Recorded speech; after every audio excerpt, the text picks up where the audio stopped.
Billionaire threw wine on a stranger at the party, unaware she is actually a billionaire throws wine on a stranger at the party, mocking her in front of everyone, thinking she's just a clumsy nobody who doesn't belong. The room laughs. Phones come out. The humiliation is public, but the woman doesn't cry, she doesn't yell, she wipes her face and smiles. Because what no one knows is this wasn't an accident. She didn't come for the champagne, she came for the truth. By morning, whispers turn into panic. The board starts turning. Old secrets buried for years begin to surface. That stranger isn't just connected to his empire. She owns half of it. And now, the man who humiliated her must face a terrifying choice. Will she destroy him for what he did? Or will she become the only person who can save him? When power meets grace, who survives the fall? I'd love to know. Where are you watching from? Type it down below, and while you're here, subscribe so you'll always catch the next story. The crystal chandeliers cast a warm glow across the penthouse's marble floors, creating tiny rainbows that danced on the walls of Charles Whitmore's 40th floor Manhattan sanctuary. Outside the floor-to-ceiling windows, the city sparkled like scattered diamonds against the velvet darkness of the December night. The sounds of clinking glasses, polite laughter, and the soft melodies from a live jazz quartet filled the space. Charles stood near the grand piano, his 6-foot frame perfectly fitted in a custom tuxedo that probably cost more than most people's monthly salary. At 59, his silver hair and sharp features gave him an air of distinguished authority. He lifted his crystal tumbler, allowing himself a small smile as he observed his carefully curated guest list, CEOs, politicians, and social elites, all mingling exactly as he'd planned. "Charles, darling," a woman in a red sequined gown that caught every bit of light touched his arm. "This party is absolutely divine. You've outdone yourself this year." "Thank you, Margaret," he responded smoothly, though his eyes barely registered her presence. Instead, they swept across the room, ensuring everything was perfect. Control was his compass, and tonight was no exception. In stark contrast to the swirling activity around the host, Isabel Carter moved like a shadow through the crowd. Her dark blue evening gown was elegant, but intentionally forgettable, her movements precise and measured. At 45, she carried herself with a quiet confidence that came from surviving storms others couldn't imagine. Isabel paused near a group of investment bankers, their voices carrying despite their attempts at discretion. "Did you see the fourth quarter projections?" One whispered. "Whitmore Global's numbers seem too good to be true." "When aren't they?" Another responded with a knowing smirk. Isabel's expression remained neutral, but her hand tightened slightly around her untouched champagne flute. She'd been watching conversations like this unfold all evening, mentally recording each snippet of information, each casual revelation. Across the room, Charles was now surrounded by a group of admirers, his practiced charm on full display. "The key to success," he was saying, "is never letting emotions cloud your judgment. Business is business, after all." The group nodded eagerly, hanging on every word from the man whose net worth had just crossed the 11 billion mark. A waiter passed by with fresh champagne, and Isabel carefully set down her full glass, exchanging it for a fresh one she had no intention of drinking. Her dark eyes noted the location of every exit, every security camera, and every face that might remember seeing her here tonight. The jazz quartet transitioned into a slower number, and the lights dimmed slightly as midnight drew closer. The party had reached that perfect moment of warmth and anticipation that came just before the new year. Couples drew closer together, Singles searched the room for potential midnight kisses, and the atmosphere crackled with possibility. 10 minutes to midnight! Someone called out, and the energy in the room shifted. Staff members began distributing fresh champagne flutes for the toast. Charles moved toward the center of the room, where a small platform had been set up for his traditional New Year's address. He straightened his bow tie, ready to deliver the carefully rehearsed speech that would paint him as both powerful and personable, a balance he'd perfected over decades. Isabel watched him prepare, her heart beating steadily despite the weight of the moment. She'd waited years for this night, planned every detail with the same precision that had once made her one of the most respected strategists on Wall Street. Before everything had changed, before Charles Whitmore had shown her exactly what kind of man he really was. The crowd began to gather around the platform, their faces upturned in anticipation. These were people who believed they were untouchable, that their wealth and connections would always protect them from consequence. Isabel knew better. She had learned the hard way that everything could change in an instant. "Ladies and gentlemen," Charles began, his voice carrying effortlessly across the room. "As we prepare to welcome another year, I'm honored to have you all here." He continued speaking, but Isabel had already heard this speech in previous years. Instead, she focused on moving carefully through the crowd, making her way toward the champagne table, set up near the floor-to-ceiling windows. The city lights twinkled behind her, a testament to all the lives being lived beyond this rarefied air. Lives that had been affected by the decisions made in rooms like this, by men like Charles Whitmore.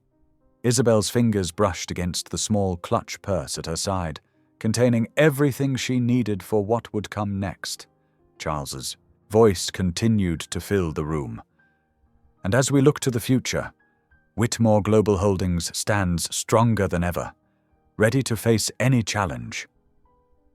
If he only knew, Isabel thought, how much that future was about to change. She reached the champagne table, positioning herself perfectly as servers began preparing for the midnight toast. Around her, the party guests were caught up in the moment, in the illusion of their own invincibility. None of them noticed the quiet woman in blue who had orchestrated every step that led to this precise moment. The clock ticked closer to midnight, and Charles raised his glass in a rehearsed gesture of celebration. He was completely unaware that in just moments, the careful facade he'd built over decades would begin to crumble. Isabel took her position by the champagne table, waiting for the perfect moment to set everything in motion. "And now," Charles announced, raising his crystal wine glass filled with deep red wine, "let us welcome the new year with—" The collision came without warning. Someone stumbled against Isabel from behind, sending her lurching forward. Her elbow struck Charles's glass, and time seemed to slow as the crystal tilted. Dark red wine cascaded across his pristine white tuxedo jacket, spreading like a crimson stain across the expensive fabric. The room fell silent, every eye fixed on the growing stain, then on Charles's face as it transformed from confusion to rage. The careful mask of civility he wore shattered in an instant. "You clumsy!" He bit off the word, but his eyes blazed with fury. Around them, phones appeared discreetly, recording what happened next. Isabel started to speak. "I'm so sorry, I was pushed." But Charles wasn't listening. His hand shot out, snatching another glass of red wine from a nearby tray. Before anyone could react, he flung the contents directly into Isabel's face. The wine hit her like a slap. It dripped down her cheeks, staining her blue dress, running in rivulets down her neck. Someone gasped. Then came the first laugh, sharp, surprised, followed by others, a ripple of cruel amusement spreading through the crowd. Isabel stood perfectly still, feeling the wine trickle down her skin. The humiliation was heavy, public, exactly as he intended. She could feel the heat of dozens of phone cameras capturing her shame, knew this moment would be splashed across social media within minutes. The old Isabel might have crumbled under such deliberate cruelty. But she wasn't that person anymore. Years of preparation had led to this moment, though not quite in the way she'd planned. Slowly, deliberately, she reached for a pristine white napkin from a nearby table. The room watched, holding its breath, as she carefully wiped her face. Every movement was measured, dignified, refusing to give them the reaction they expected. When she lifted her chin, her dark eyes were clear and steady. And then, in a moment that silenced every whisper, every laugh, she smiled, not with anger or defiance, but with a grace that transformed the entire scene. "I forgive you," she said softly, her voice carrying in the sudden quiet. "You don't know what you've just done." The wine dripped from Isabel's face, but her dignity remained intact. Her words hung in the air, heavy with meaning that few in the room yet understood. Charles recovered first, forcing a laugh that rang hollow against the marble walls. "Well, that's one way to start the new year," he announced, tugging at his stained jacket. "Someone get this lovely lady a towel and me a fresh shirt. The party must go on." Servers materialized with fresh napkins and offers of assistance. The orchestra, sensing their cue, struck up a lively waltz. Slowly, uncertainly, the crowd began to move again, though the earlier festive atmosphere had curdled into something more cautious. Charles retreated to his private study to change, irritation prickling under his skin. When he returned in a fresh, white jacket, he noticed something odd. Several of his most senior board members were huddled in corners, speaking in low voices. Their eyes kept drifting to Isabel, who had moved to stand near the floor-to-ceiling windows, her composure unshaken despite the wine stains on her dress. Theodore Matthews, head of international operations, was staring at her as if he'd seen a ghost. The man actually removed his glasses, cleaned them, and put them back on, still staring. Next to him, Regina Walsh, their chief financial officer, was whispering urgently behind her hand to another executive. "It can't be her," Charles heard Regina murmur as he passed. "After all these years—" Something cold settled in Charles's stomach. He grabbed a fresh glass of champagne, trying to shake off the growing sense of unease. But everywhere he turned, he caught fragments of whispered conversations. The missing partner. Those contracts from Eurate, sealed by court order. Near the bar, Edgar Langley stood with James Morrison, one of their oldest board members. Edgar's normally impassive face was ash grey. "It's her, James," Edgar whispered, his voice barely carrying. "The ghost from our past. I never thought she'd—" Charles moved closer, straining to hear, but they noticed his approach and fell silent. Edgar's face took on the careful, blank expression he wore during difficult negotiations. The party swirled around them, but Charles felt oddly disconnected from it all. He watched Isabel accept a fresh glass of water from a concerned server. Her movements were graceful, unhurried. She showed no sign of the humiliation he'd tried to inflict. Instead, she moved through the crowd like someone who knew exactly where she was and why she was there. More memories stirred. That calm confidence, the way she held herself, something about her face, beneath the wine stains. Edgar appeared at his elbow, his presence as quiet as always. "Mr. Whitmore," he said softly, "we need to talk. Now." Charles tried to wave him off. "It's New Year's Eve, Edgar. Whatever it is can wait until—" "It really can't." Edgar's voice had an edge Charles had never heard before. "That woman you just assaulted with wine? We need to discuss who she is, immediately, in private." The lawyer's use of the word assaulted made Charles's skin crawl. "Come on, Edgar, it was just a bit of—" "Charles." Edgar never used his first name at work. Never. Trust me when I say this is the most important conversation we'll have this year. And yes, I realize the year is less than an hour old. Charles looked at his long-time legal advisor's face and felt the first real stirring of fear. Edgar's eyes held something beyond concern. Was it guilt? Dread? Fine, Charles snapped, more sharply than he intended. My office. 5 minutes. As they turned to leave, Charles glanced back at Isabel. She was standing on the balcony now, the city lights creating a halo around her silhouette. Despite the winter chill, she showed no sign of discomfort. She looked, he realized with growing apprehension, like someone who had waited a very long time for this exact moment. Sir. Edgar's voice was urgent now. We really need to go. Now. Charles followed his lawyer toward the office, feeling the weight of Isabel's presence behind him like a shadow he couldn't shake. The party continued around them, but the music seemed distant now, as if playing from another world entirely.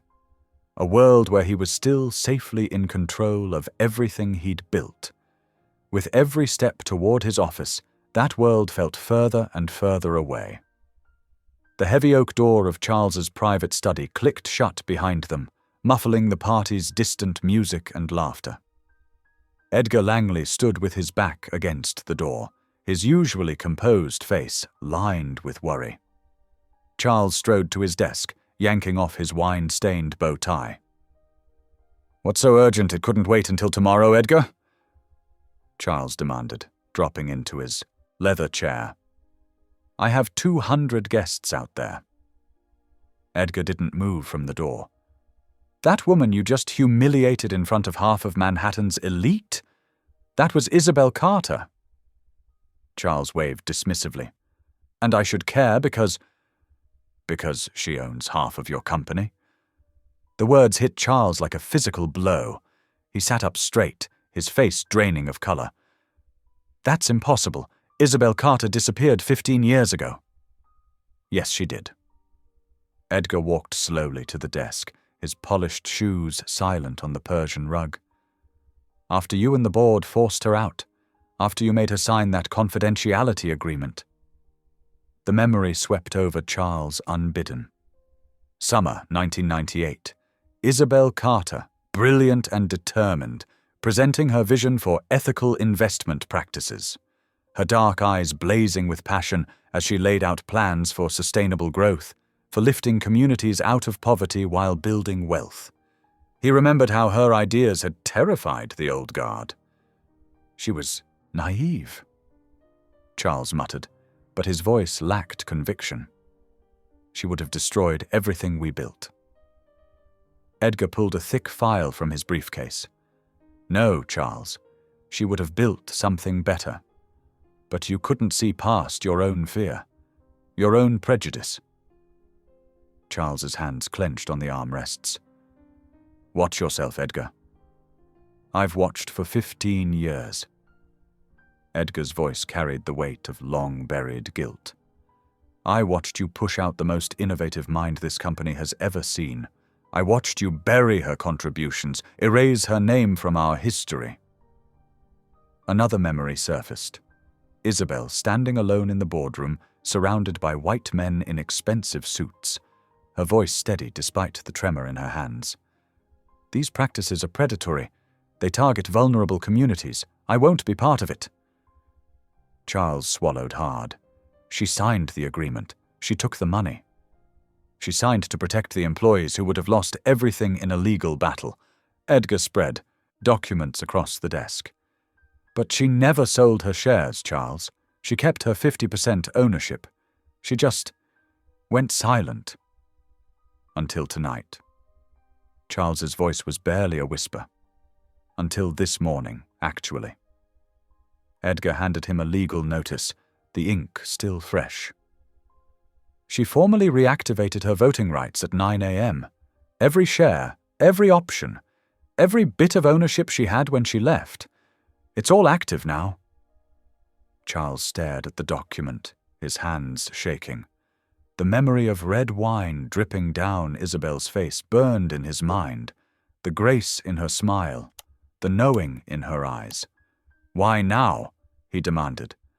Edgar sighed heavily. Maybe because it's time. Maybe because the company's about to face the biggest ethical crisis in its history, and she knows it. Through the study windows, Charles could see the party continuing on the terrace, crystal glasses catching the light. People laughing, networking, oblivious to the earthquake happening in this room. She can't just walk back in after 15 years. He protested weakly. She never really left, Charles. She's been watching, learning, building evidence. Edgar's voice softened with something like pity. Did you really think she'd just disappear, after everything she sacrificed to build this company? The past rose up like a wave. Isabel and Charles, young and hungry for success, working late into the night in a tiny office. Her brilliant financial strategies, his aggressive expansion plans, the perfect partnership until fear and greed poisoned it all. I protected this company, Charles insisted, but the words rang hollow. No. Edgar gathered the documents with careful hands. You protected your power, and now it's midnight, Charles. The clock's run out. As if on cue, they heard the party guests starting to count down. 10, 9, 8. Charles pressed his fingers to his temples. What does she want? 7, 6, 5. I don't know, Edgar admitted. But whatever it is, she's earned the right to demand it. 4, 3, 2! Charles looked out at the glittering city below, the empire he'd thought was his alone. In the window's reflection, he saw himself, older, greyer, the pristine white of his jacket stained with red, like blood, like guilt. 1! The sound of champagne corks popping echoed through the building. Cheers erupted. Auld Lang Syne began to play.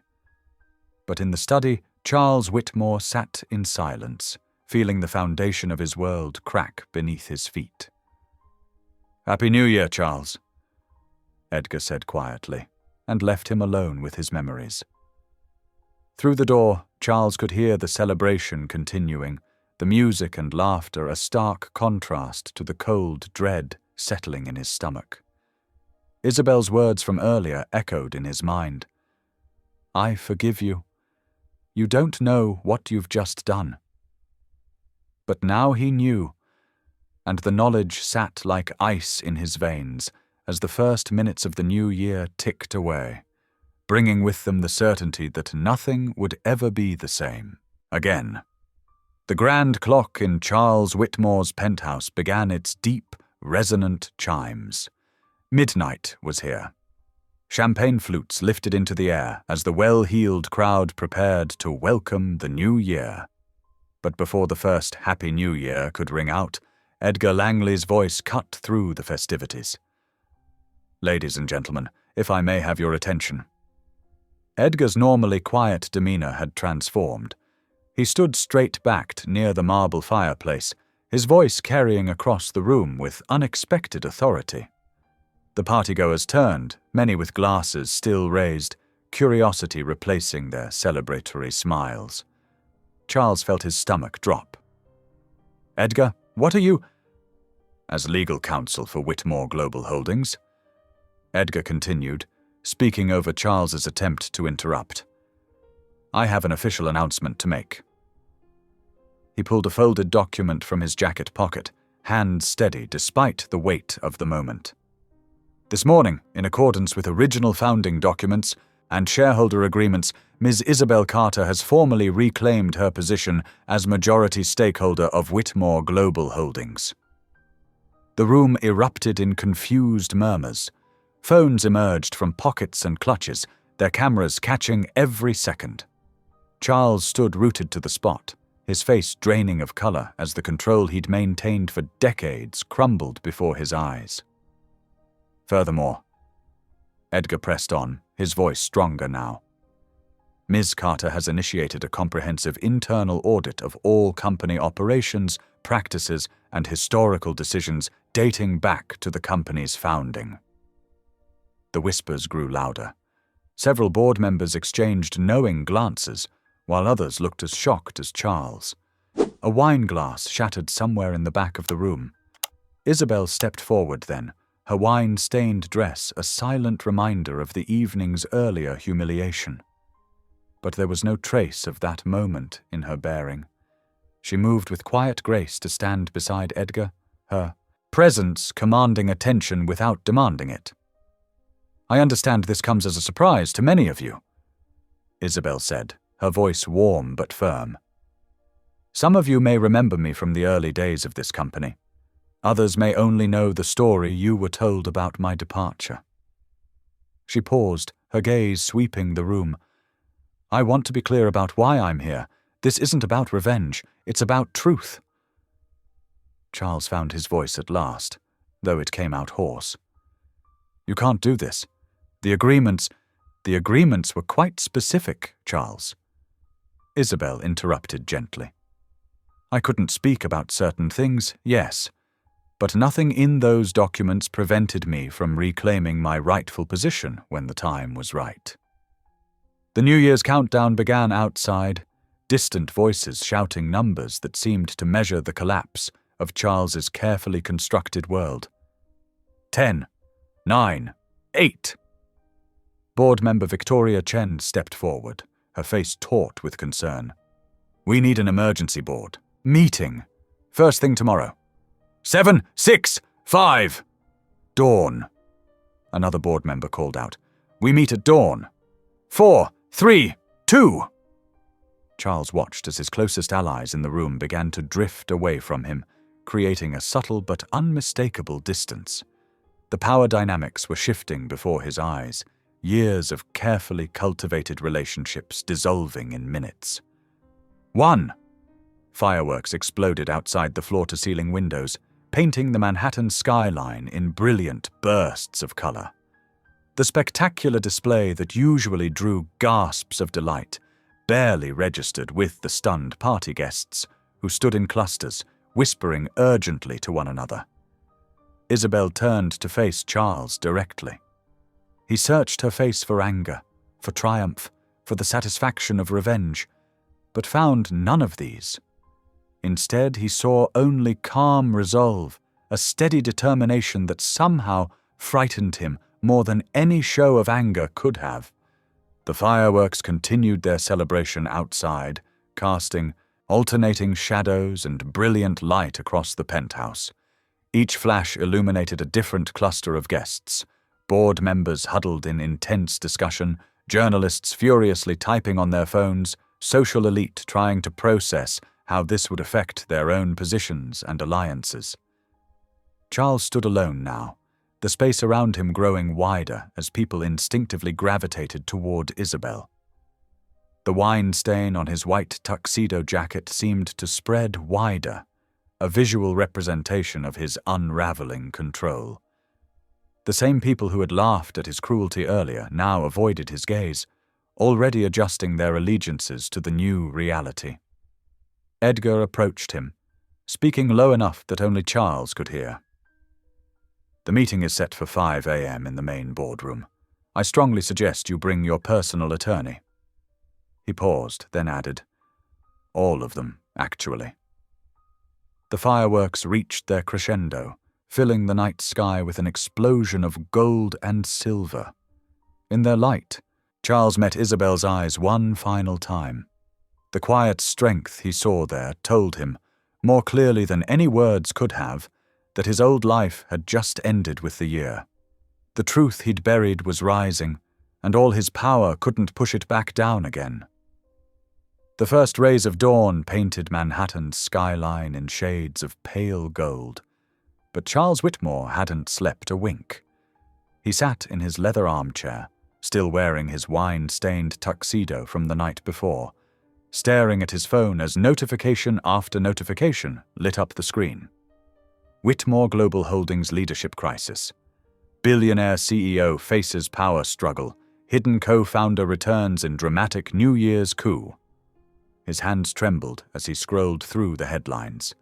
The crystal tumbler of scotch beside him remained untouched. He needed a clear head for what was coming. The sun climbed higher, casting long shadows across his penthouse floor.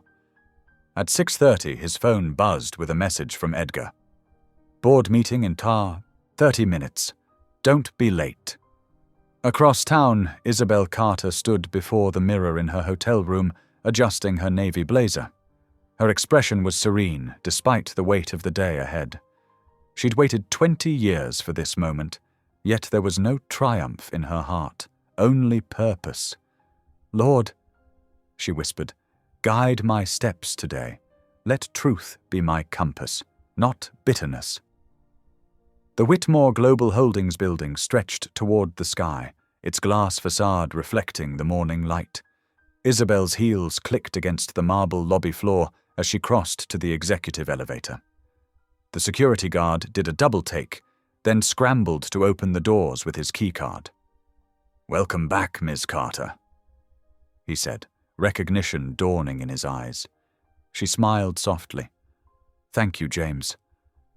She remembered his name from all those years ago. He'd been young then, just starting. Now his hair was grey at the temples. The boardroom doors opened at precisely 7 o'clock. 12 pairs of eyes turned to watch Isabel enter, her steps measured and confident. Charles sat at the far end, his usual commanding presence diminished by exhaustion and fear. The wine stain on his white jacket seemed to mock him. Edgar Langley cleared his throat. Given the extraordinary circumstances revealed last night, this emergency board meeting will now come to order. He shuffled some papers, avoiding Charles's glare. Our first order of business is addressing the immediate leadership structure of Whitmore Global Holdings. Isabel took her seat quietly, placing a leather portfolio on the table before her. She didn't need to speak yet. The legal documents did that for her. Ms. Carter has provided proof of her majority stakeholder status, Edgar continued. Furthermore, given the serious nature of the allegations regarding past corporate conduct, the board must consider temporary measures to ensure stable operation during our internal investigation. Charles's knuckles turned white as he gripped the armrests of his chair. "This is ridiculous. I built this company." "We built this company," Isabel corrected him softly. It was the first time she'd spoken. "And now we need to examine exactly how it was built." The board members exchanged glances. Many of them were new, brought in during Isabel's absence, but a few remembered. They remembered the brilliant young woman who'd helped launch the company, whose innovative financial strategies had laid the foundation for their success. "I move to temporarily suspend Charles Whitmore's executive authority pending a full investigation," said Margaret Chen, one of the senior board members. "All in favor?" Hands raised around the table. Charles watched in horror as his control slipped away, vote by vote. "Motion carries," Edgar announced. "Mr. Whitmore will step back from all executive decisions until further notice." He turned to Isabel. "Ms. Carter, you had some specific requests?" Isabel opened her portfolio. "Yes, I need immediate access to all archived records from 1998 through 2005. This includes sealed settlements, offshore account documentation, and any records related to minority contractor relationships during that period." Charles's face went pale. Those were the years when he'd systematically pushed her out, when questionable decisions had been made in the name of profit. "You can't," he started to protest. "We can and we will," Margaret interrupted. "Transparency is non-negotiable now, Charles. The company's reputation is at stake." The meeting continued for hours, with Isabel methodically laying out her requirements for the investigation. She never raised her voice, never showed anger. Her calm precision made Charles's earlier outburst with the wine seem even more shameful by comparison. As the sun began to set, Isabel found herself alone in what had once been her office. The space had been remodeled many times over the years, but the view of the city remained the same. Stood at the window, watching lights flicker on across Manhattan. A box of archived files sat on the desk behind her. Inside lay the paper trail of betrayal, discrimination, and corruption she'd spent years tracking down. But before she opened the first file, Isabel bowed her head. "Give me wisdom," she prayed quietly. "Help me find the path that leads not just to justice, but to healing." Then she sat down, opened the box, and pulled out the first folder. Its label read, "Confidential, Executive Board Minutes, 1998.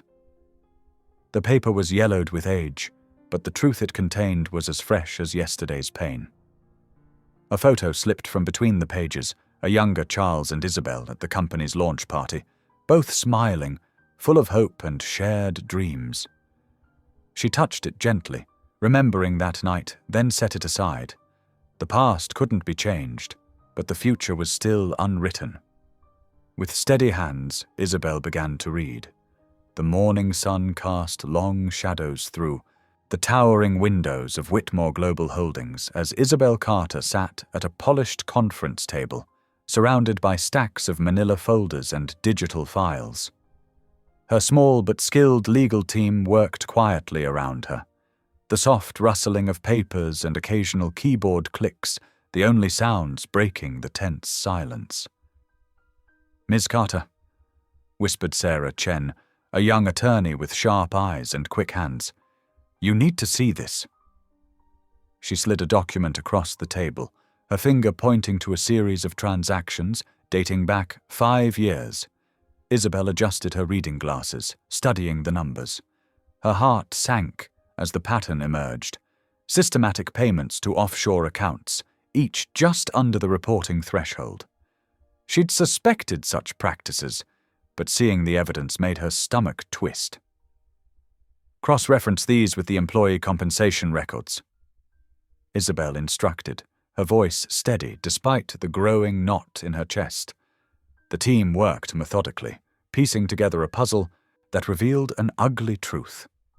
Clear patterns of discriminatory pay structures, with minorities and women consistently placed in lower salary brackets, despite equal qualifications. As the day wore on, Isabel found herself stepping away from the table, walking to the window that overlooked Manhattan. The same view she'd had 20 years ago, before everything fell apart. She pressed her hand against the cool glass, remembering the day she'd first discovered similar discrepancies. Back then, she'd been naive enough to think bringing them to Charles's attention would be enough. The memories washed over her, the dismissive wave of Charles's hand, the patronizing smiles from board members, the whispered conversations that stopped when she entered rooms. Then came the isolation, the gradual stripping of responsibilities, until finally the ultimatum: sign away her active role, or watch the company she helped build be torn apart in legal battles. "I chose exile," she whispered to her.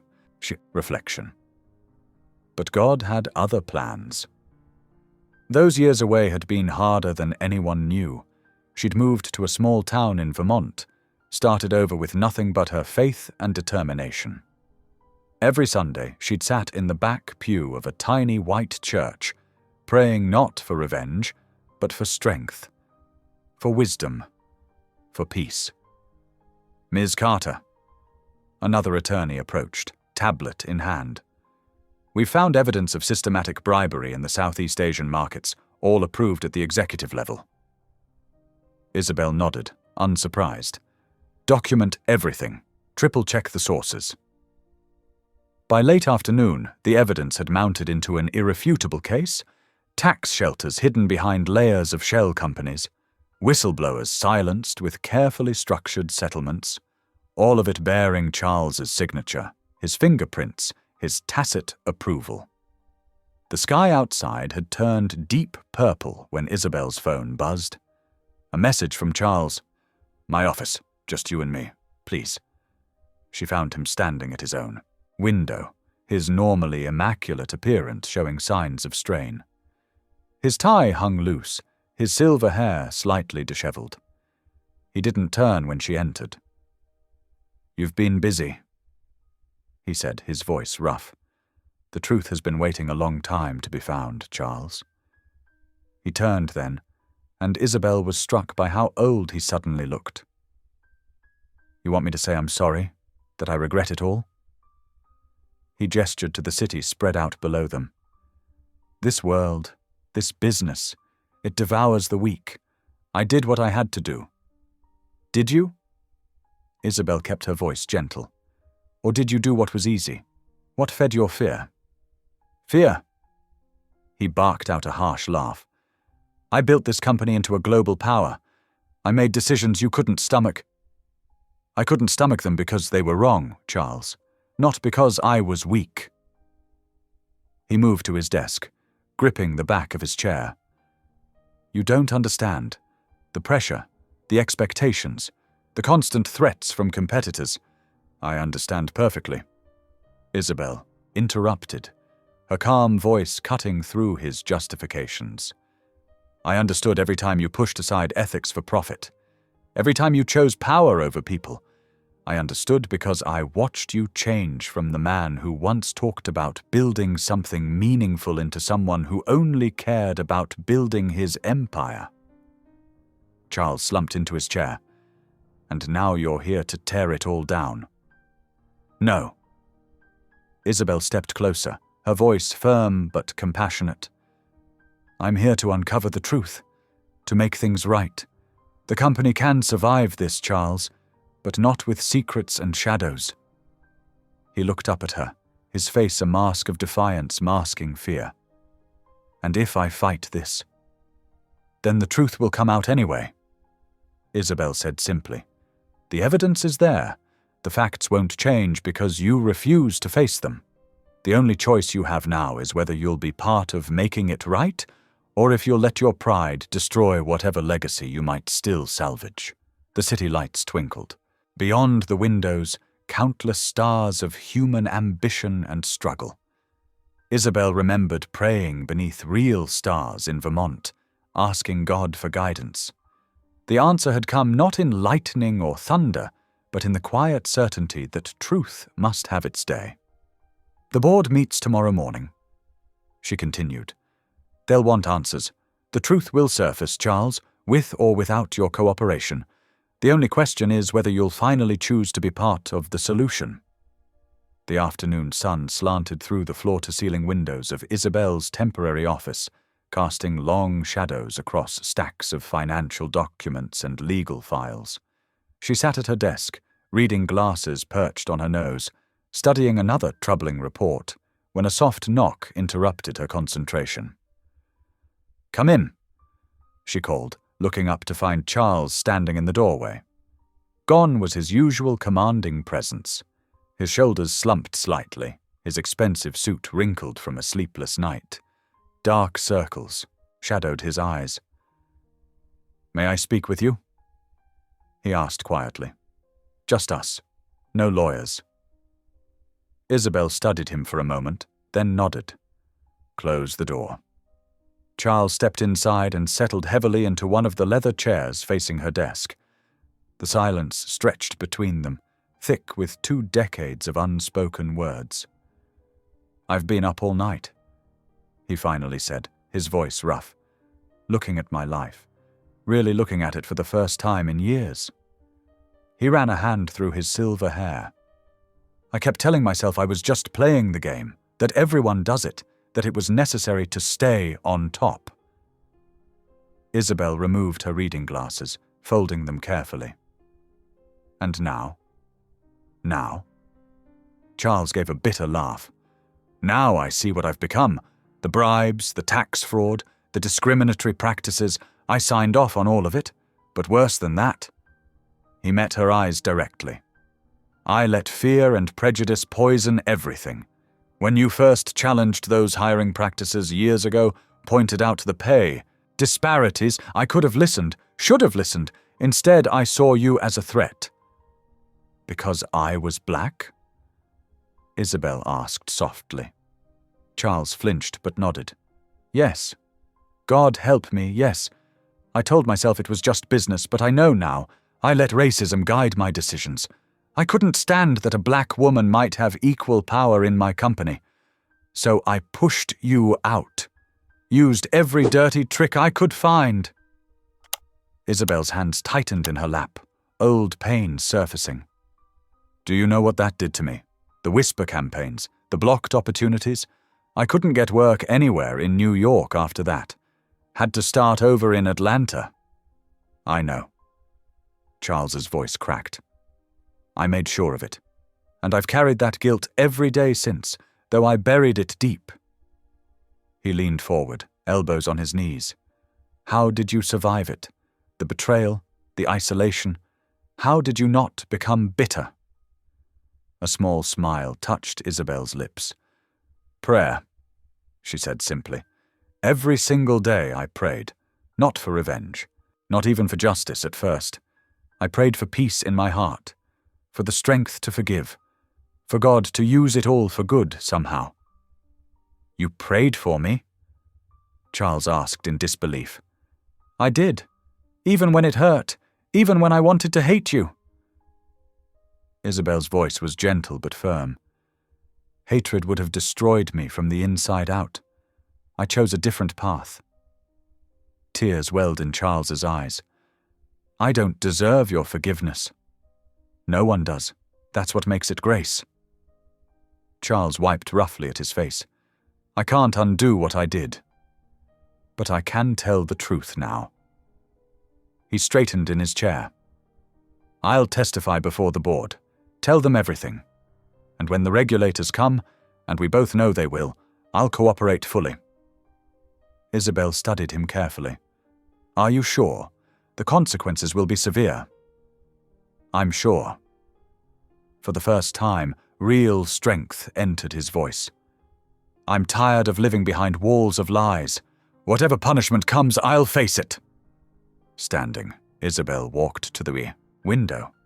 The late afternoon sun painted the city in shades of gold and amber.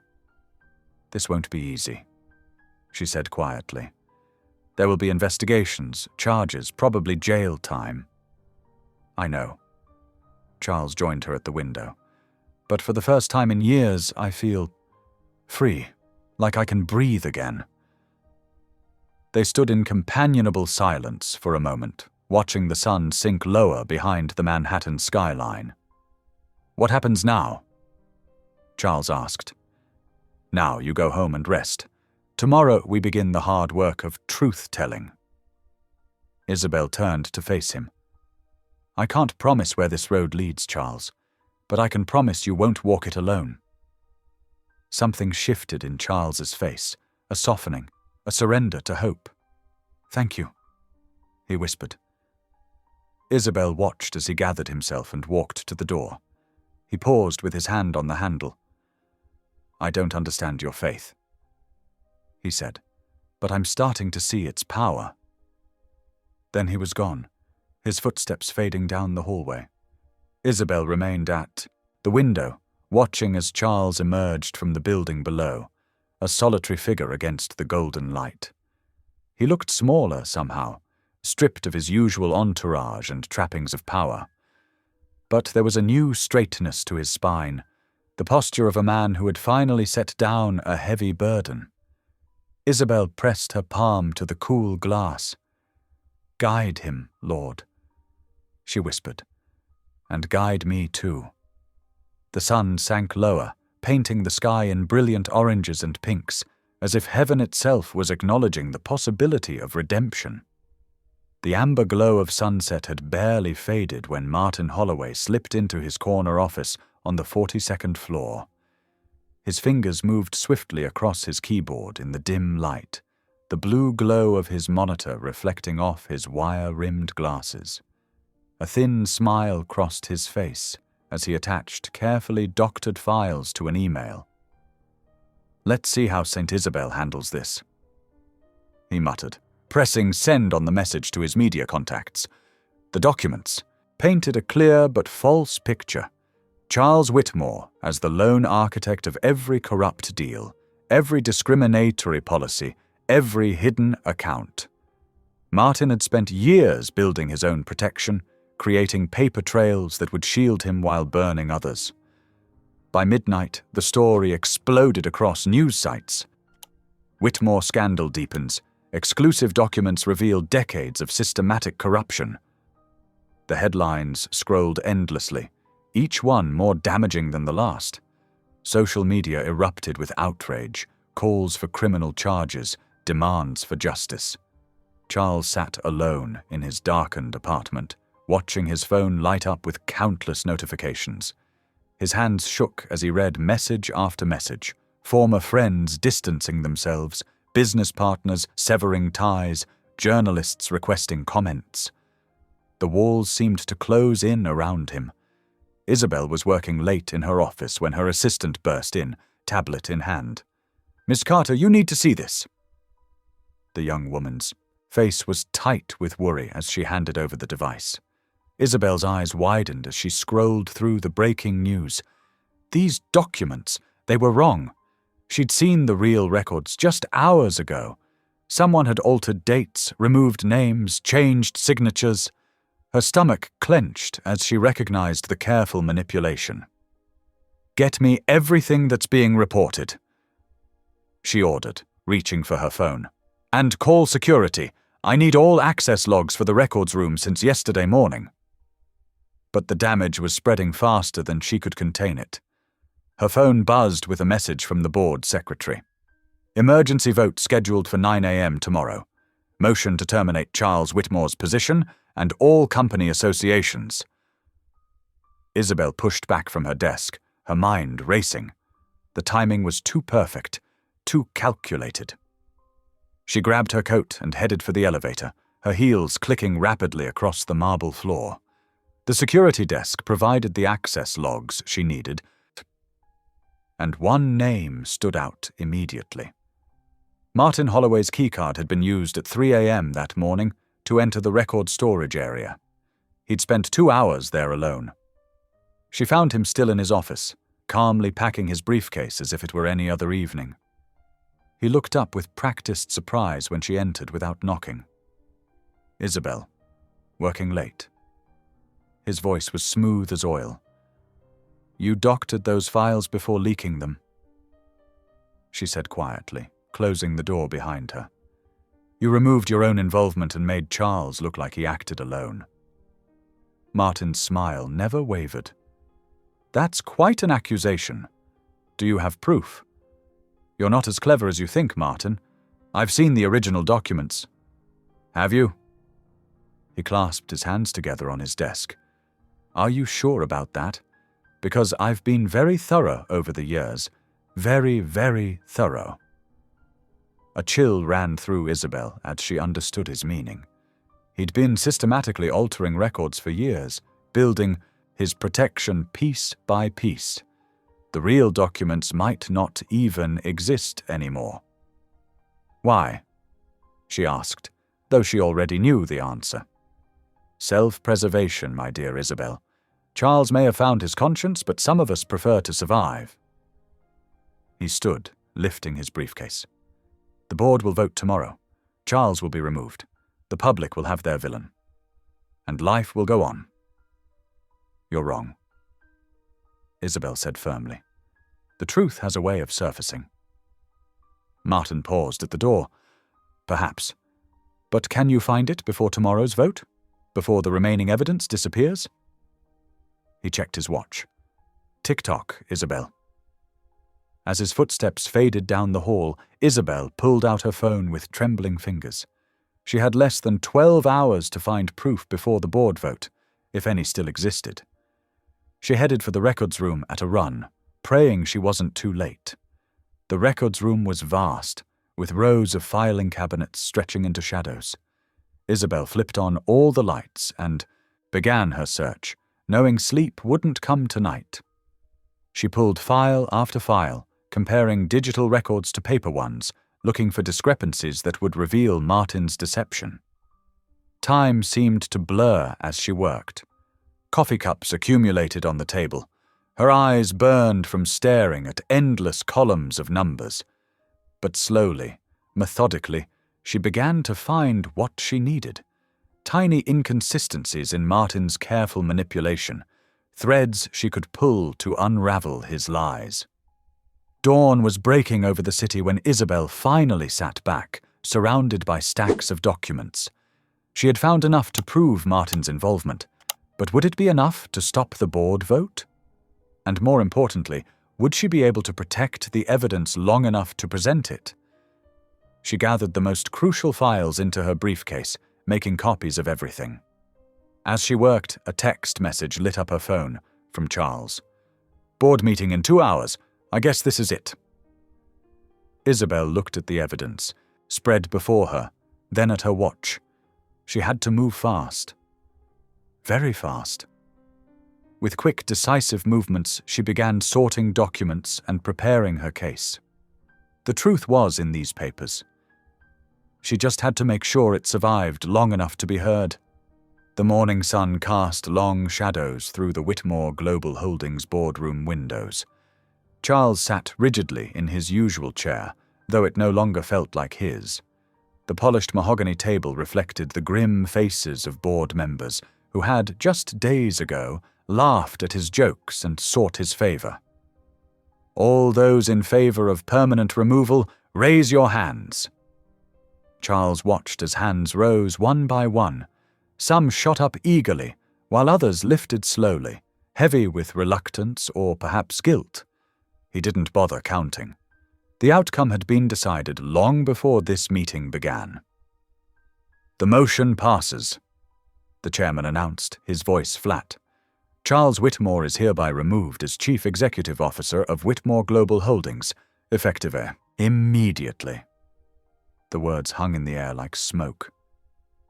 Charles felt something inside him crack, not dramatically but quietly, like ice spreading across a winter pond. He'd known this was coming, but the reality of it struck him with physical force. Outside, the sounds of protesters filtered through the thick windows. Their chants grew louder as word of the decision spread. "Justice now," they called. "End corporate corruption." Security guards appeared at Charles's side. "Sir, we'll escort you out through the service entrance." The walk through the building's back corridors felt surreal. These were halls he'd strode through countless times, commanding respect with every step. Now he moved like a ghost, passing cleaning supplies and break-room vending machines. A service elevator, one he hadn't known existed, carried him down to a loading dock. Cameras flashed as he emerged, having somehow found even this hidden exit. Reporters shouted questions that blurred together. "Mr. Whitmore, do you deny the allegations? What do you say to claims of systematic discrimination? Will you face criminal charges?" He ducked into the waiting car, his driver stone-faced behind the wheel. As they pulled away, Charles caught a glimpse of Isabel through the tinted windows. She stood at the building's main entrance, facing the protesters with dignity. Even now, he noticed, she showed no hint of triumph or revenge. The drive home felt endless. Each familiar landmark seemed to mock him. The restaurants where he'd closed deals, the clubs where he'd entertained clients, the shops where salespeople had fawned over him. All of it now felt like artifacts from someone else's life. His mansion loomed before him, grand and empty. Charles dismissed his driver and stood in the circular driveway, keys heavy in his hand. The house had always impressed visitors with its limestone facade and soaring columns. Now it just looked hollow. Inside, his footsteps echoed through marble halls. He wandered from room to room, touching things absently. Crystal decanters, leather-bound books, gilt picture frames. Everything spoke of wealth and power, but none of it offered comfort.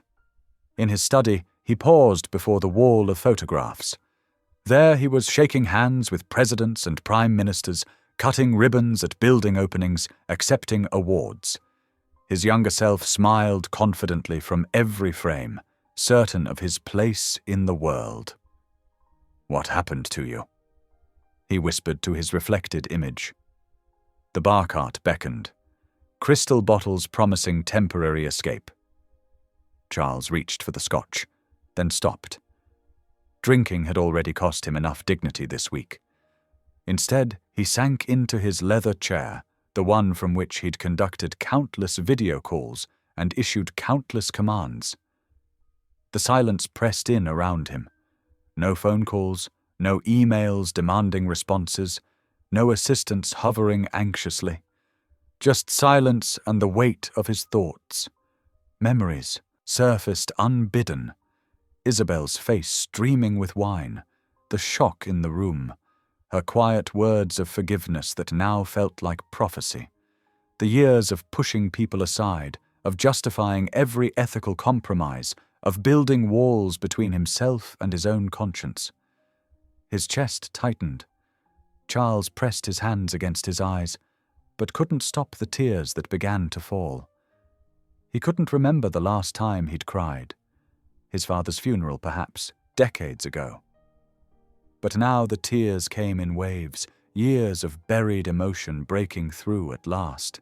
He cried for his lost power, yes, but also for deeper losses, his integrity, his relationships, the person he might have been. He cried for choices made out of fear and pride, for the pain he'd caused others, for the emptiness that all his wealth had never filled. As darkness fell outside, Charles found himself on his knees beside the chair. He couldn't remember moving there. His throat felt raw, his eyes swollen. The polished floor pressed cold against his forehead. "God!" he whispered, the word foreign on his tongue. "I don't know if you're listening. I don't know if you care. But His voice cracked. "I need help. I've made such a mess of everything. I don't know how to fix it. I don't know if it can be fixed." The words came haltingly at first, then in a rush. Not eloquent prayers like he'd heard in church as a child, but broken phrases of confession and desperation.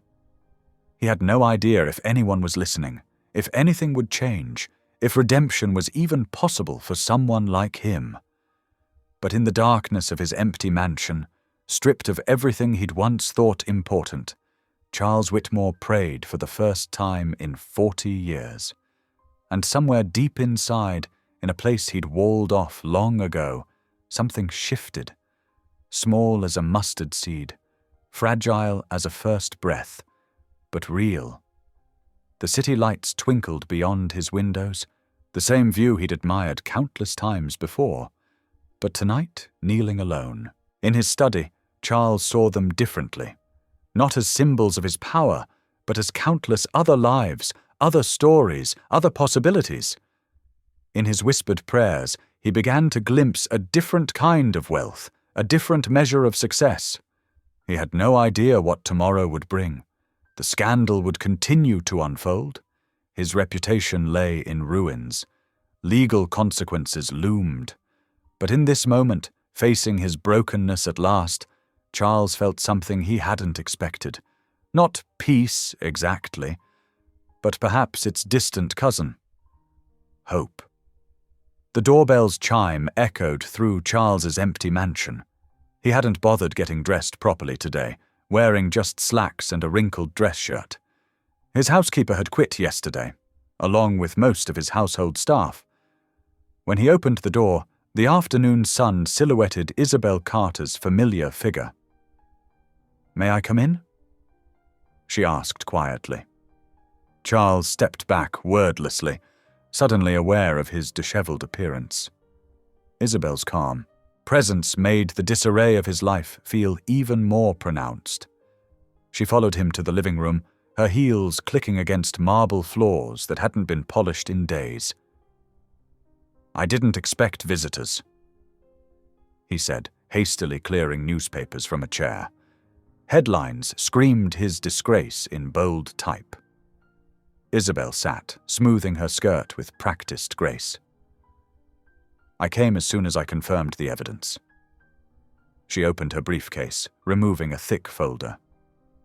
"Martin Holloway has been very busy these past few years." Charles sank into the chair across from her. "What did you find?" "False documents, altered board minutes, offshore accounts." She spread papers across his coffee table. Martin didn't just frame you for acting alone. He's been orchestrating his own schemes behind everyone's back, including yours. Charles leaned forward, scanning the documents.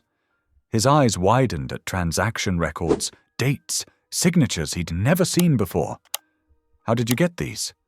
I had help. Some loyal employees who remembered the old days. Plus, a slight smile touched her lips.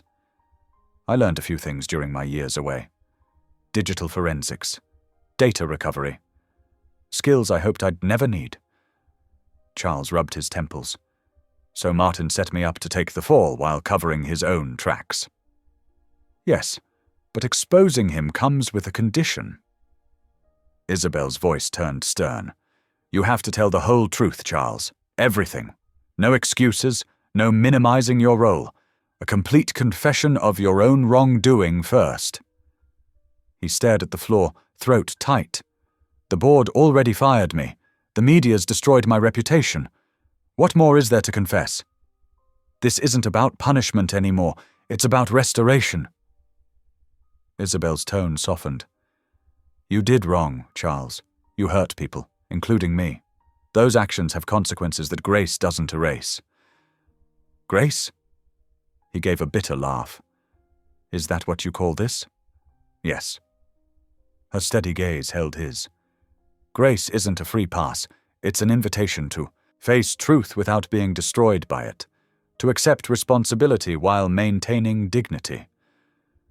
Charles stood, pacing to the window. The grounds needed tending, another staff departure. I've lost everything already. My company, my reputation, my future. No. Isabel's voice was firm. You've lost what you built on lies. Now you have a chance to build something on truth. He turned back to her, studying her face. The same quiet strength he'd seen at the party was there, but now he recognized something else too. Compassion. Not pity, but genuine concern for his soul. The evidence against Martin and the others, she continued, will only carry weight if you speak first. Show the world what genuine remorse and repentance look like. Then we can expose the deeper corruption. Charles sank back into his chair. Why are you helping me? After everything I did? Because revenge wasn't my goal. Justice was, and justice includes the chance for redemption. She gathered the papers, carefully. I'm not doing this for you, Charles. I'm doing it for what's right, for the company we built together, for everyone who's been hurt by the corruption. Sunlight slanted through the windows, dust motes dancing in golden beams. Charles felt the weight of years of compromise pressing down on him, but also something else, the lightness of truth finally spoken aloud. What would I need to do? He asked finally. Isabel outlined the plan. A public statement, full cooperation with investigators, testimony against those who'd used his moral weakness to advance their own schemes. No deals, no immunity, no special treatment, just plain truth. It won't be easy, she warned. The consequences will still come, but you'll face them with integrity this time. Charles nodded slowly. I understand. He did, finally. The path ahead would be hard, but for the first time in years it felt right. Isabel stood to leave, sliding the documents back into her briefcase. At the door she turned, back to him. One more thing, Charles. A question to consider. Who do you want to be remembered as? She left him standing there, the question echoing in his mind as the afternoon light began to fade. Through his window, he could see her walking to her car, head high, shoulders straight. A woman who'd chosen truth over bitterness, justice over vengeance. He had much to learn from her example. The regulatory hearing room buzzed with tension as Charles Whitmore approached the witness stand. Camera shutters clicked rapidly, capturing his weathered face and simple navy suit, a far cry from his usual tailored elegance. His hands trembled slightly as he placed them on the polished wooden rail. "Please state your name for the record," the lead commissioner said, her voice echoing through the microphone. "Charles Edmund Whitmore." His voice cracked, but he straightened his shoulders and continued. "Former CEO of Whitmore Global Holdings." The questioning began gently enough, establishing basic facts about his role and tenure. But as the hours unfolded, Charles felt the weight of every secret he'd carried pressing against his chest. He glanced at Isabel, sitting quietly in the front row, her presence both comfort and conscience. "Mr. Whitmore, please describe the events of March 2010 regarding the offshore accounts in the Cayman Islands." Charles took a deep breath. "I authorized the creation of shell companies to hide profits from taxation. The initial amount was $50 million, but it grew to over $300 million within 2 years." Gasps rippled through the room. Charles continued, his voice growing stronger. "Martin Holloway handled the technical details, but I approved everything. I knew it was illegal. I told myself it was just business. And the discriminatory hiring practices? Yes." Charles's voice cracked again. "We systematically passed over qualified minority candidates. We buried internal complaints. We paid settlements to keep it quiet." He looked directly at Isabel. "We forced out those who spoke up against it." Hour after hour, Charles laid bare every corrupt deal, every unethical decision. He named names, provided dates, explained exactly how they'd hidden the evidence. When questioned about his motivation for confessing, he simply said, "Because it's time for the truth." During a brief recess, reporters swarmed the hallway. Charles sat alone in a side room, exhausted. A cup of water appeared before him. "Isabel, you're doing the right thing," she said softly. "It doesn't feel like enough. It never does, but it's a start." The afternoon session brought Martin Holloway to the stand. His carefully crafted facade crumbled under questioning as Charles's testimony was corroborated by document after document. Martin's face grew increasingly red as he realized the extent of evidence against him. "These transfers were authorized by Mr. Whitmore?" Martin shouted, jabbing a finger toward Charles. "Yes, they were," the commissioner replied calmly. "He's already admitted that. But these additional documents show you orchestrated far more than he knew about. Would you care to explain the $200 million traced to your personal accounts in Switzerland?" Martin's face went pale. Security guards moved closer as his hands clenched into fists. Isabel's testimony came last, delivered with quiet dignity. She outlined how she'd discovered the corruption years ago, her forced departure, and her careful gathering of evidence since then. The commissioners leaned forward, captivated by her clear, principled answers. "Ms. Carter, what do you hope will come from these hearings?" Isabel smiled slightly. "Healing. For the company, for those who were wronged, and even for those who did wrong but choose to make it right." As the hearing concluded, federal agents moved in to arrest Martin and 3 other executives. Charles watched them lead Martin away in handcuffs, feeling no satisfaction, only a deep weariness and a strange peace. The following hour brought a blur of formal proceedings. Charles surrendered his remaining shares, agreed to pay massive fines, and accepted a ban from serving on any public company boards. His personal fortune would be nearly wiped out by penalties and restitution. As he signed the final documents, he remembered Isabel's words about grace and dignity. The pen felt heavy in his hand, but his signature was firm. Walking out of the federal building, Charles squinted in the bright sunlight. Reporters shouted questions, cameras flashed, but for the first time in decades he felt truly free. His wealth was gone, his reputation shattered, his future uncertain. Yet somehow, standing in the harsh light of truth, he felt lighter than he had in years. He paused on the steps, looking up at the clear blue sky. A gentle breeze carried the scent of spring, of new beginnings.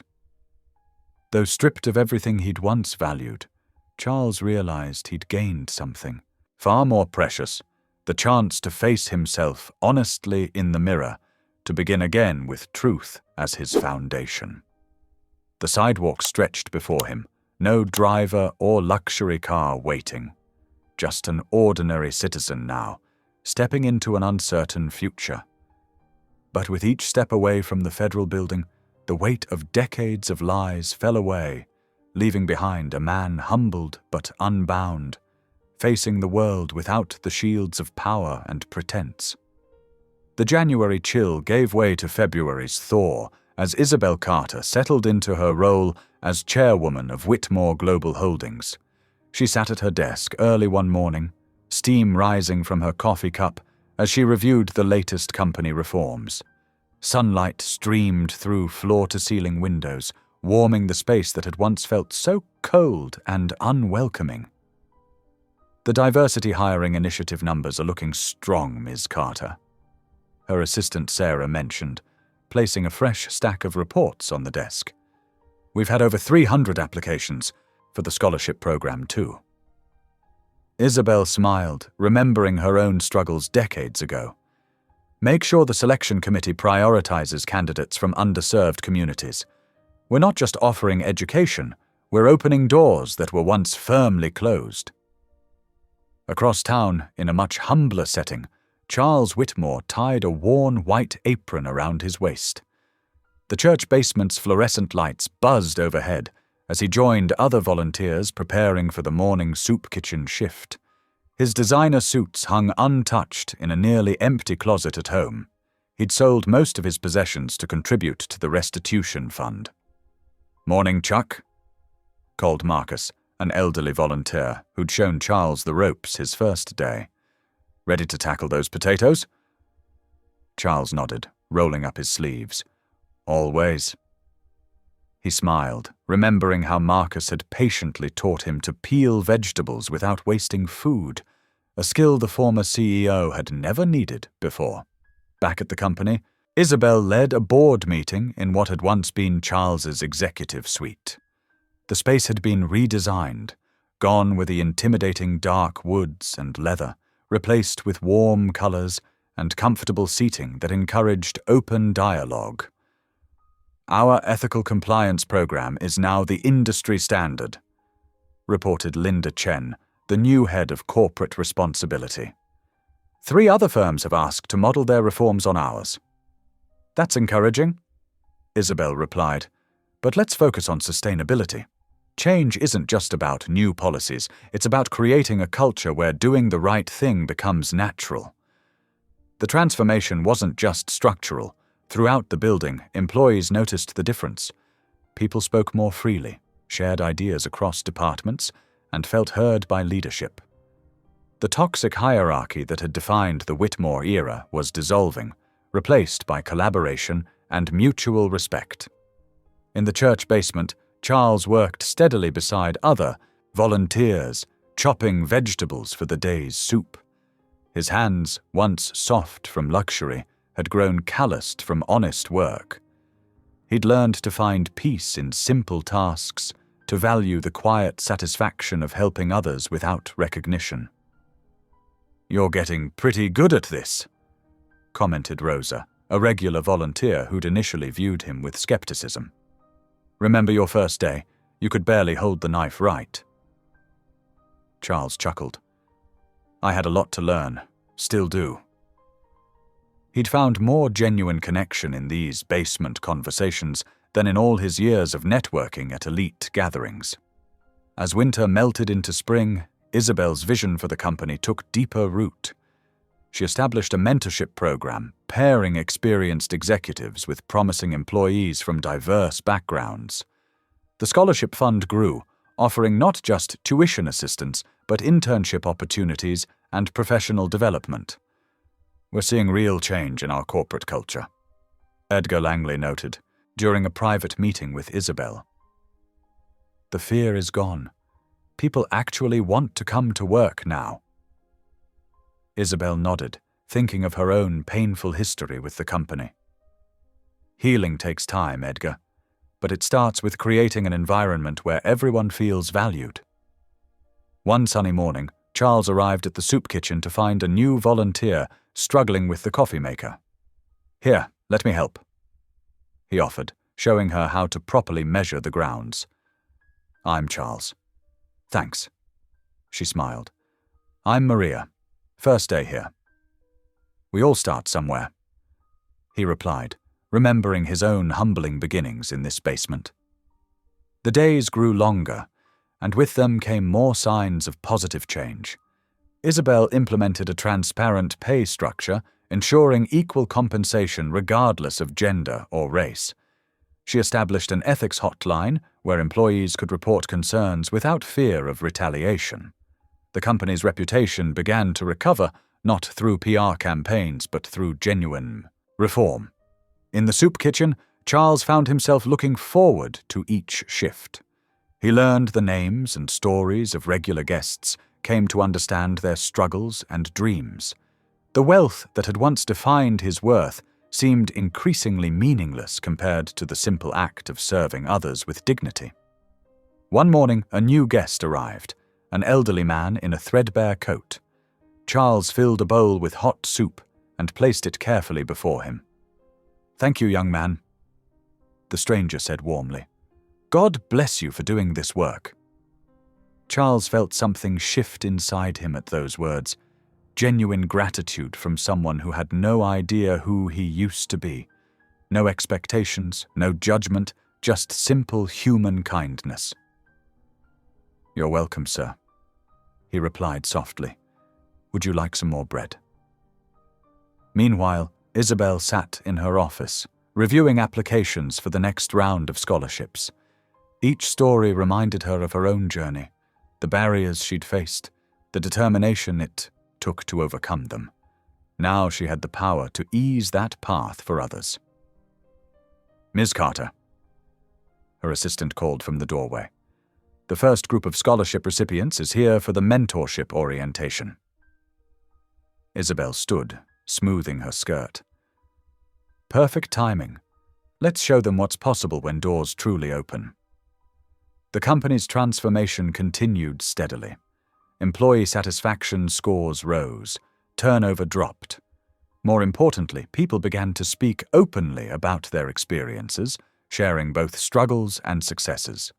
The culture of fear and silence that had defined the Whitmore era was replaced by transparency and trust. In the quiet of the church basement, Charles found his own transformation continuing. Each meal served, each conversation shared, each moment of genuine human connection helped heal something broken inside him. The man who had once measured his worth in dollars and power now found richness in simple acts of service. That spring morning, as sunlight filtered through the basement windows, Charles ladled soup into bowls with practiced ease.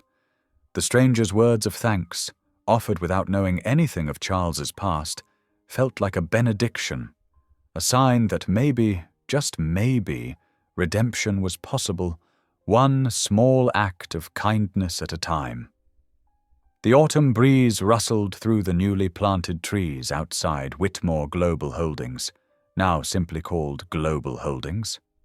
Isabel Carter stood at her office window, watching yellow leaves dance across the courtyard. Nearly a year had passed since that fateful New Year's Eve, and the company had transformed as dramatically as the seasons. She traced her fingers along the smooth wooden desk, remembering how empty this office had felt when she first reclaimed it. Now, family photos brightened the walls, and a small cross sat beside her computer. Quiet reminders of what truly mattered. "Ms. Carter." Her assistant Sarah poked her head in. "The new lobby display is ready for your final approval." Isabel smiled, gathering her blazer. The elevator ride down felt different now. Where tension once filled these spaces, she sensed hope. The security guard, Tommy, greeted her warmly. She made a point to know everyone's names now, from the maintenance staff to the board members. The lobby gleamed with natural light streaming through floor-to-ceiling windows. At its center stood a newly installed bronze plaque, its surface catching the morning sun. Isabel approached slowly, reading the words she had carefully chosen. Dedicated to ethical leadership and equal opportunity for all, may truth and integrity guide our future. Simple words, but they carried the weight of everything they'd fought to change. Below the dedication was a list of new company initiatives, scholarship programs for underprivileged students, mentorship opportunities, and strict ethical guidelines that put people before profits. "It's beautiful," Sarah said softly beside her. Isabel nodded, remembering darker days. "Beauty from ashes," she murmured. Later that afternoon, she drove across town to attend a charity fundraiser for the city's homeless shelters. The venue was modest, a community center gym transformed with simple decorations and folding tables. How different from the glittering parties of her past corporate life. She almost missed him at first. Charles Whitmore stood behind a serving table, wearing a plain white apron over khakis and a button-down shirt. His silver hair was shorter now, his face thinner but somehow lighter. He ladled soup with careful attention, speaking quietly with each person who came through the line. Isabel watched him for a moment. Gone was the proud stance, the artificial charm. Instead, she saw genuine warmth in his interactions. He looked up, meeting her eyes across the room. A gentle nod of recognition passed between them. After the meal service ended, they found themselves near the coffee station. Charles poured 2 cups without asking, remembering how she took hers, black with 1 sugar. "The company looks good," he said, handing her the coffee. "I saw the quarterly report. The new ethical investment guidelines are impressive." "Thank you." Isabel accepted the cup. "How are you, Charles?" He gave a small, honest smile. "Better than I deserve. The shelter lets me coordinate their food donation program now. It's good work." The awkwardness of their history hung between them, but it felt less heavy now, weathered by time and grace. "My apartment's smaller than my old closet," Charles continued with a soft chuckle. "But I sleep better at night. Found a good church, too. Been going to Bible study on Wednesdays." Isabel nodded, noting the genuine peace in his voice. "God has a way of using our lowest points to lift us higher. I've been thinking about that night," Charles said quietly. "How you said you forgave me, even before everything came out. I didn't understand it then. And now? Now I'm learning what real forgiveness costs and what it's worth." He gestured to the room around them. "These people, they don't know who I was. They just know who I'm trying to be." Isabel watched a volunteer family clearing tables nearby, their young daughter skipping between chairs. "Sometimes we have to lose everything to find what matters." Charles nodded, his eyes distant. "The funny thing is, I thought I'd feel empty, losing it all. The money, the power, the reputation. But there's a different kind of fullness now. Hard to explain. I think I understand," Isabel said softly. They talked a while longer about simple things, the shelter's needs, the changing seasons, mutual acquaintances who'd stayed in touch. The conversation flowed easier than either expected. As the evening wound down, Isabel felt a gentle nudge in her spirit. "I'm hosting a gathering on New Year's Eve," she said. "Nothing fancy, just good food and good people. Would you like to come?" Charles looked surprised, then thoughtful. "You sure about that?" "Very sure." Isabel met his gaze steadily. "It's at my house this time. No designer labels required." A slow smile crossed his face. Genuine, humble. "I'd be honored." They said goodbye in the parking lot as sunset painted the sky in gentle oranges and pinks. Isabel watched Charles help load leftover food into the shelter's van, his movements unhurried and purposeful. Such a different man from the one who'd once thrown wine in her face. Driving home, Isabel reflected on the long journey of healing.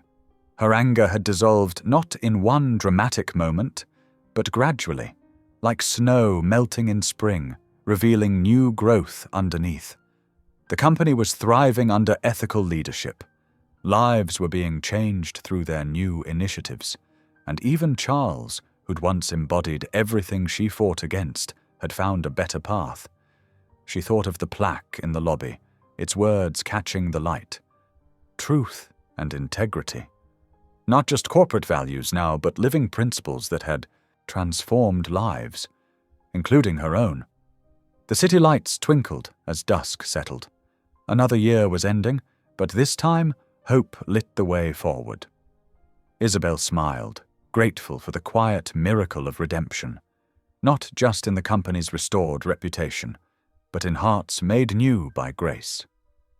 Snow drifted softly outside the windows of the Whitmore Global Holdings Conference Center, now transformed into a warm and welcoming space for the company's New Year's Eve celebration. Unlike last year's cold glitter and pretense, tonight the room glowed with simple elegance, twinkling lights, fresh evergreen garlands, and tables set for comfortable conversation rather than power plays. Isabel Carter stood near the entrance, greeting each arrival with genuine warmth.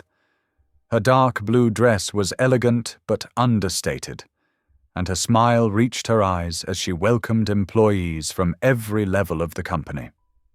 The security guard's family received the same gracious welcome as the board members. Children darted between tables, their laughter mixing with the soft jazz playing in the background. Mrs. Carter. A young intern approached shyly. I just wanted to thank you. The scholarship program you started helped my little sister start college this fall. Isabel squeezed the young woman's hand. That's exactly why we created it. Everyone deserves a chance to shine. The room gradually filled with people, but the atmosphere couldn't have been more different from last year's tension-filled gathering. Small groups chatted easily across department lines. The catering staff sat down to eat during their breaks, instead of hovering invisibly at the edges. Even the music felt more authentic. A local jazz quartet played instead of recorded classical pieces. At 8 o'clock, Charles Whitmore slipped quietly through the side entrance. He wore a simple dark suit now, having sold his designer wardrobe months ago. His face had softened over the past year, the hard lines of authority replaced by something gentler. He carried a covered dish, his contribution to the potluck section of the buffet. A few people noticed him and whispered, but there was no mockery in their voices. They had watched him over the past year, volunteering at local charities, attending church, speaking honestly about his failures at ethics seminars. The man who had once ruled through fear now moved through the world with quiet humility. Isabel spotted him and made her way over, her movements unhurried. I'm glad you came, Charles. He set his dish down carefully. Thank you for inviting me. I wasn't sure. Everyone deserves to be part of new beginnings, she said simply. What did you bring? A slight flush colored his cheeks. My grandmother's cornbread recipe. I've been learning to cook. It's probably not very good. Isabel's eyes crinkled with genuine amusement. The mighty Charles Whitmore, attempting home cooking. Now that's what I call personal growth. He chuckled, the sound rusty but real. The first few tries were complete disasters, but the soup kitchen staff have been patient teachers. They stood in comfortable silence for a moment, watching the room. Where last year's party had been a showcase of wealth and power, tonight felt like a true celebration of community. People from all backgrounds mingled freely, sharing food and stories. As the evening progressed, Charles found himself drawn into conversations he would never have had in his previous life. He listened to a maintenance worker describe his daughter's first semester at college, made possible by one of the new company scholarships. He heard an executive assistant's ideas for improving office sustainability practices. Each interaction reminded him of how much he'd missed by maintaining his isolated position at the top. At 11:30, Isabel gently tapped her glass for attention. The room quieted naturally, faces turning toward her with respect rather than fear.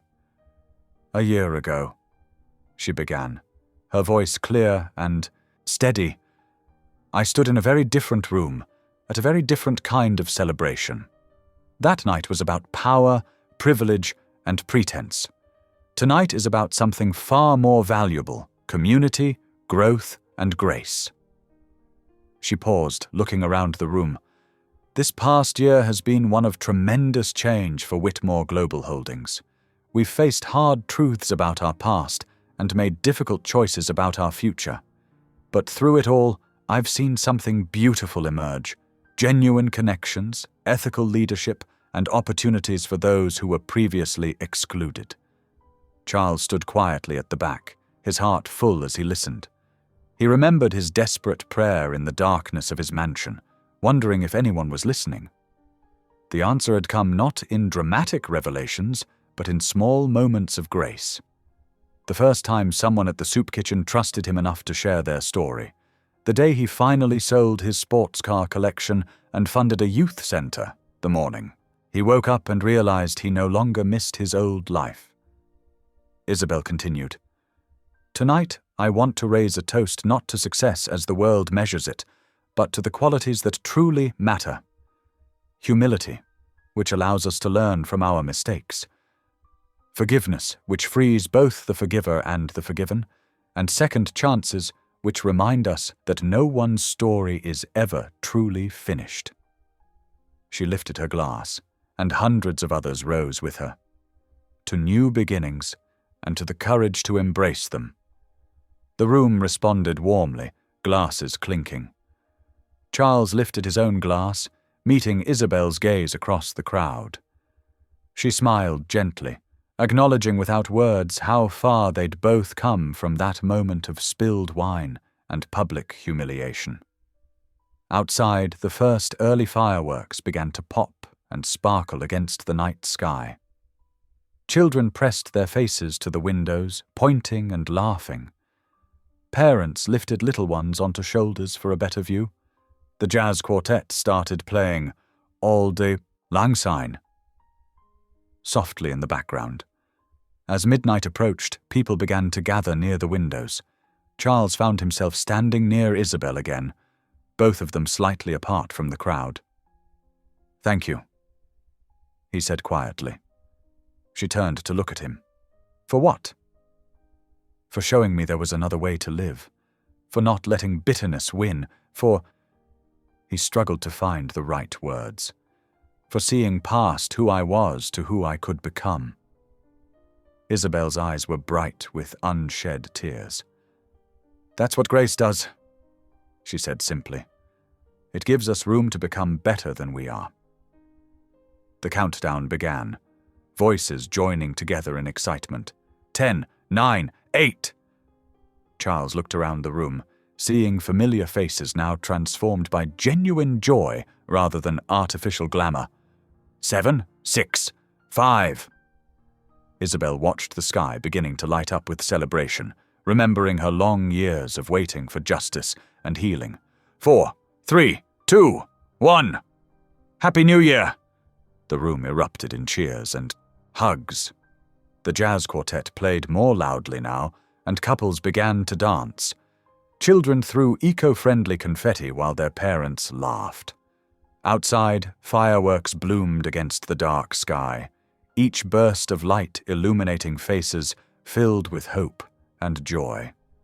Charles stood quietly, feeling the weight of the past year, the shame, the loss, the hard lessons, but also the unexpected gifts of humility and connection. Isabel touched his arm gently. "Welcome to the new year, Charles." He smiled, peace settling deep in his heart. "Happy New Year, Isabel." The fireworks continued to paint the sky with light, each explosion a reminder that even the darkest night could be illuminated by moments of grace. Inside, the celebration continued, warm and sincere, a testament to the power of forgiveness to transform not just individuals, but entire communities. Thanks for watching. If any part of this story lingered with you, consider subscribing. I'll be here again tomorrow, sharing another tale that speaks to the soul.